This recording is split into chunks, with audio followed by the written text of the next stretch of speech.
अवधूत चिंतन श्री गुरुदेव दत्त। श्री स्वामी समर्थ महाराज की जय। स्वामी स्वरूप परमपूज्य सद्गुरू श्री शरदजी लाटकर यांच्या दिव्यवाणीद्वारे ध्यानावस्थेत उद्घोषित आत्मोद्धारक प्रबोधनांवर आधारित श्री नरसिंह सरस्वती स्वामी चरित्रबोध यातील 17व्या प्रकरणाचं वाचन आज मी करणार आहे।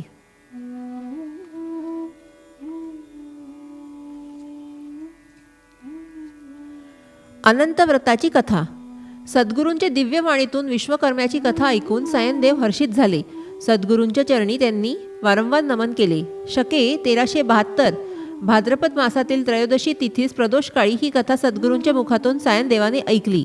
यानंतर सद्गुरूंनी सायनदेवास आज्ञा केली की त्याने यापुढे यवनाची चाकरी सोडून द्यावी, त्याच्या सर्व कुटुंबियास गाणगापुरास घेऊन यावे। सायनदेवाने सद्गुरूंच्या आज्ञेचे पालन केले। कुटुंबियास गाणगापूरला आणल्यानंतर सायनदेव सर्वार्थाने गुरुसेवेत मग्न झाले। पुढे सायनदेवाची गणना प्रमुख शिष्यांमध्ये होऊ लागली। सायनदेवाचा मोठा पुत्र नागनाथ याने मठातील ब्रह्मकार्याची जबाबदारी स्वीकारली।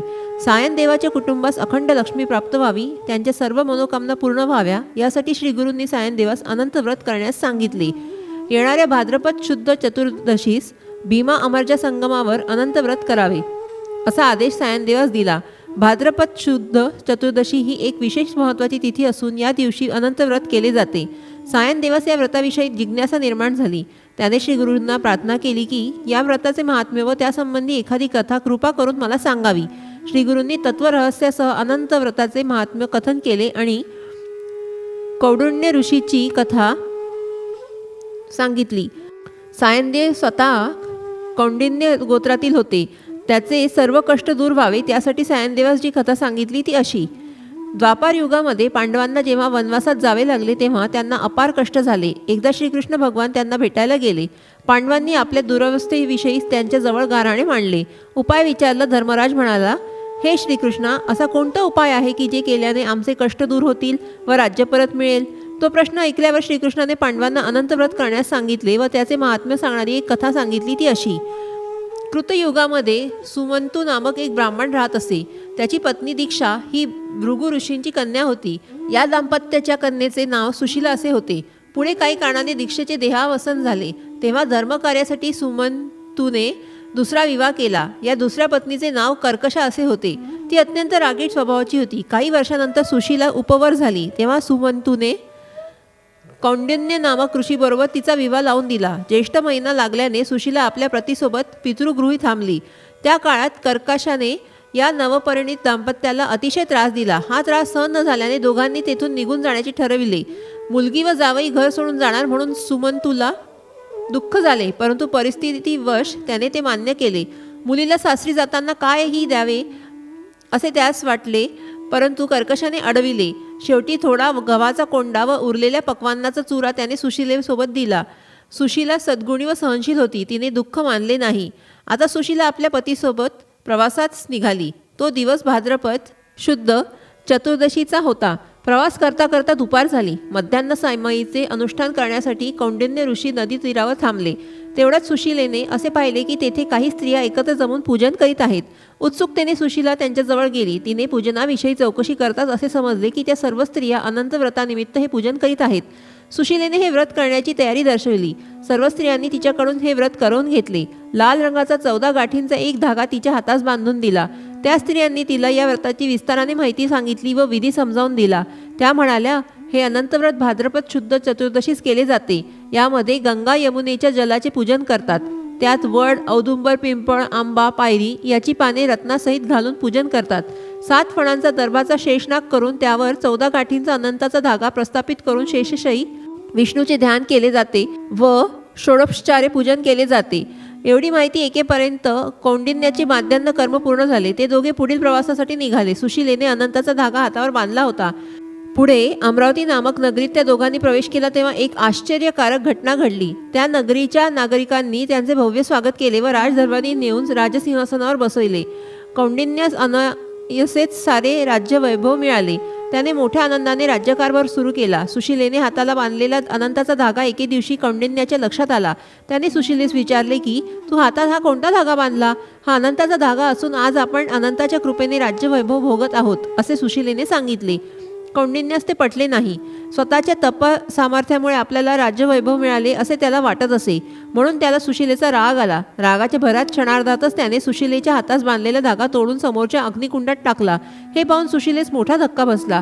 तिने धावत जाऊन अग्नीत फेकलेल्या अनंताचा धागा काढला व दुधात भिजवला.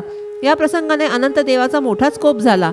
एकाएकी कौंडिन्याचे राज्य शत्रूच्या हाती गेले. सारे राज्यवैभव चोरांनी लुटले. शेवटी नेस्त्या वस्त्रनिशी दोघांना अरण्यात जावे लागले. अचानक हा प्रसंग उद्भवल्याने कौंडिन्यास अत्यंत दुःख झाले व स्वतःची चूक लक्षात आली.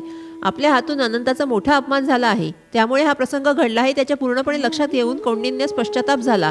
आता मात्र श्री अनंताचे दर्शन होईपर्यंत अन्नपाणी ग्रहण करायचे नाही असे त्याने निश्चय केला. सुशीला आपल्या पतीसोबत अरण्यात जाण्यासाठी निघाली. ओम नमो भगवते वासुदेवाय या मंत्राचा ती सतत जप करीत राहिली. हा अनंता असा हाका मारीत कौंडिन्य रानोवनी भटकू लागला. वाटेत त्याला आंब्याचा वृक्ष दिसला, पण एकही पक्षी ते आंबे खाण्यासाठी पुढे येत नव्हते. कौंडिन्यास नवल वाटले. पुढे गेल्यावर एक गाय वासरू दिसले. त्या गायीस चारा खाता येत नव्हता. 2 सरोवरे दिसली ज्यांचे पाणी फक्त परस्परात मिसळत होते. एक उपाशी बैल दिसला. पुढे एक हत्ती, एक गाढव त्याने पाहिले. या सर्वांना कौंडिन्याने विचारले की तुम्ही अनंत पाहिले आहे का? शेवटी कौंडिन्य निराश झाला, अगतिक झाला. अन्न पाण्या वाचून तो बेशुद्ध झाला. एक म्हातारा ब्राह्मण तेथे आला. त्याने कौंडिन्यास सावध केले, उठविले. तुला अनंताचे दर्शन घडवितो असे त्याने सांगितले. म्हाताऱ्याने आपले मानवरूप टाकून दिले व शेषशाही विष्णूच्या रूपात त्याला साक्षात्कार घडविला. या दर्शनाने कौंडिन्य अत्यंत हर्षित झाला. त्याने अनंतरूपी विष्णूची स्तुती केली. कौंडिन्याने अरण्यात पाहिलेला वृक्ष, सवत्स धेनू या साऱ्यांविषयी भगवंतास विचारले. पूर्वजन्मीच्या पापांमुळे त्यांची ही अवस्था झाली आहे असे सांगून श्री अनंताने या साऱ्यांना मुक्त केले. भगवंताने कौंडिन्यास वर दिला की तू पुढे राज्यवैभव प्राप्त करून नंतर स्वर्गातील पुनर्वसू नक्षत्रात निवास करशील. तुला धर्मप्राप्ती होईल, तुझे दारिद्र्य नष्ट होईल व तुला शाश्वत अशा वैकुंठात राहायला मिळेल. कौंडिन्याने रानात पाहिलेल्या विविध विचित्र दृश्यांविषयी भगवंतांनी विस्ताराने सांगितले. ते म्हणाले, हे भक्ता कौंडिन्या, तू जो आमवृक्ष पाहिला तो गतजन्मी वेदशास्त्र संपन्न ब्राह्मण होता. तो उन्मत्त व गर्विष्ठ होता. आपल्या शिष्यांना तो ज्ञान देत नसे. त्यांनी केलेल्या पापांमुळे पुढील जन्मी तो वृक्ष झाला. तू जी गाय पाहिली होती तो गतजन्मी एक मनुष्य होता. त्याने एक नापीक जमीन ब्राह्मणास दान केली. या पापामुळे चारा न खाणाऱ्या गायीचा जन्म त्याला मिळाला. तुला जो बैल दिसला तो गतजन्मी एक श्रीमंत विप्र होता. त्याने काहीच दान केले नाही म्हणून त्याला बैलाचा जन्म मिळाला. तू जी 2 सरोवरे पाहिली त्या गतजन्मी 2 बहिणी होत्या. त्यांनी फक्त एकमेकींनाच दाने दिली होती. पुढे जो गाढव दिसला तो तुझा क्रोध होता व हत्ती दिसला तो म्हणजे तुझी मदांतता होय. तुला पश्चाताप झाल्यावर जो म्हातारा भेटला तोच मी अनंत होय. एवढे सांगितल्यावर कौंडिन्यास भगवंताने आपल्या अनंत रूपाचे दर्शन करवले व पुढे त्याला अमरावती नगरी दाखवली. अनंताकडून वरप्राप्ती झाल्याने कौंडिन्याने सुशिलेसह अनंत वर्षे राज्य केली व अंती स्वर्गलोकी गमन केले. श्रीकृष्णाने ही कथा धर्मराजास ऐकवली व अनंतव्रत करण्यास सांगितले. त्याप्रमाणे पांडवांनी अनंतव्रत केले व पुढे त्यांना राज्यप्राप्ती झाली. गाणगापुरात श्रीगुरूंनी अनंताचे महात्म्य सांगण्यासाठी सायनदेवास ही कथा ऐकवली. श्रीगुरूंनी सायनदेवास आदेश दिला की त्याने आपल्या पुत्रांकडून अनंतव्रत करवून घ्यावे. त्यानुसार भीमा अमरच्या संगमावर त्याने ते व्रत केले व मोठ्या आनंदाने श्रीगुरूंचे अनेक उपचारांनी पूजन केले, आरती केली व त्यांना भोजन अर्पण केले. पूजा संपन्न होताच 14 गाठींचा लाल वर्णाचा धागा हातास बांधून घेतला. सायनदेवाचा भक्तिभाव पाहून श्रीगुरू संतुष्ट झाले. सायनदेव गुरुकृपेस पात्र ठरले. नंतर आपल्या कुटुंबास गावाकडे पोहोचते करून सायनदेव श्रीगुरूंच्या सेवेत रुजू झाले. या लीला प्रसंगावरून हे लक्षात येते की अनादी अनंत काळापासून गुरुतत्वाचे विविध आविष्कार भक्तांच्या उद्धारासाठी कार्यरत आहेत. भक्ताचा जसा पिंड धर्म, स्वभाव, भाव, प्रकृती असते त्यानुसार श्रीगुरूंची प्रचिती त्याला मिळते. अनेक प्रसंगातून सद्गुरूंचे महात्म्य पुन्हा पुन्हा सिद्ध होते. या प्रसंगाचे वाचन, श्रवण व मनन करताना प्रत्येक भक्तास सद्गुरूंच्या लीलांचे रहस्य स्पष्ट होते. सायनदेव एक श्रेष्ठ भक्त होता. त्याने प्रपंचाचा आश्रय न घेता सद्गुरू चरणी निष्ठा ठेवली होती. त्यातूनच अनन्य शरणभाव निर्माण होऊन सायनदेव कामनारहित, आसक्तिशून्य झाला होता. आपले सर्वस्व त्याने सद्गुरू चरणी अर्पण केले होते. अशा दिव्य भक्ता सद्गुरू आपल्या हृदय आकाशात सामावून घेतात हे निश्चित. अशा प्रकारे भक्तांच्या कल्याणासाठी श्रीगुरूंच्या लीला अनुभवास येत राहिल्या. श्री स्वामी समर्थ. जय जय स्वामी समर्थ.